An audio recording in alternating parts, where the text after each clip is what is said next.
Hi everyone, this is Peter from Peter Tech. Today I would like to introduce you to AWS Transit Gateway. This one is very useful if you create a VPN connection between your site to your VPCs. If you remember or if you know, if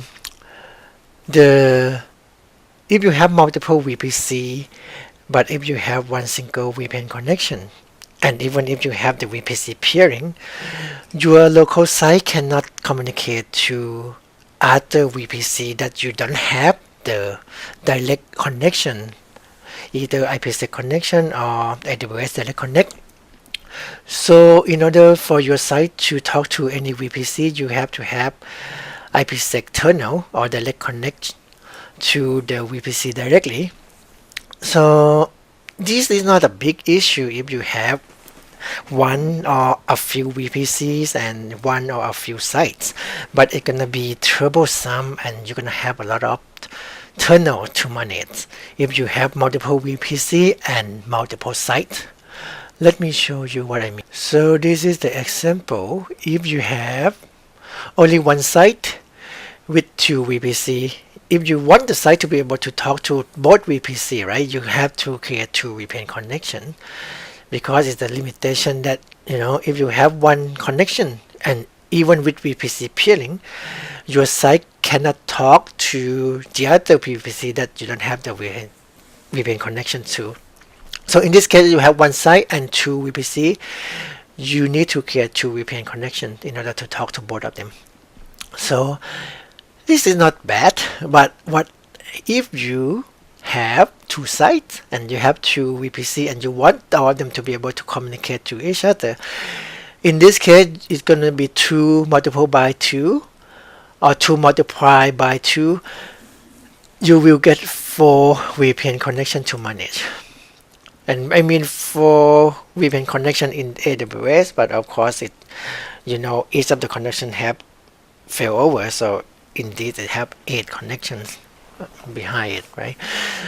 Okay, so this is not a big issue either, but in real life sometimes you have more than 2 and you have a few. For example, if you have 3 or if you have 9 sites with 3 VPC and you want to set up a mesh connectivity, that means every site can talk to every VPC.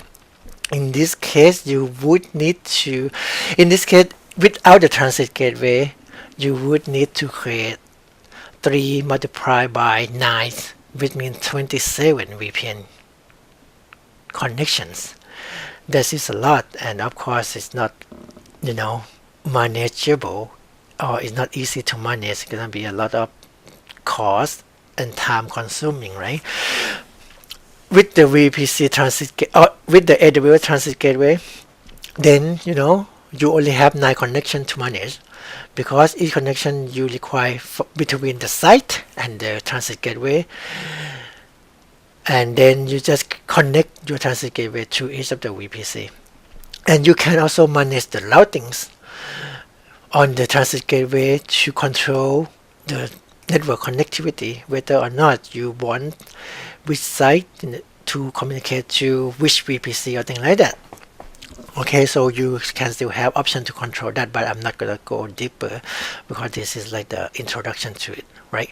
So to sum up, you reduce from 27 VPN connection to 9 VPN connection in this case. So this is the benefit of transit gateway. Of course, there's a cost to use the transit gateway. You please check the cost on the transit gateway page or the calculator or the AWS calculator, okay? And please remember that the transit gateway is per region, so you cannot have one transit gateway and then connect between regions to each other yet. So this is just, you're gonna exit in the region. So if you have multiple regions, you're gonna need one each, okay? And of course, if you want to connect your site to different region, then you would have additional VPN connection from the site to transit gateway in that regions. That is depend on your design and your needs and your applications. Okay, if you need to talk to something across region right now, VPC peering is your option still. Okay, so VPC peering work across region, but at this time the transit gateway work within the region only. Okay guys, thanks for watching. I hope it is useful, and if you have any question, please comment, and if you don't want to miss my next video, please subscribe. If you think it is useful, please share. Thank you very much for your support. Bye.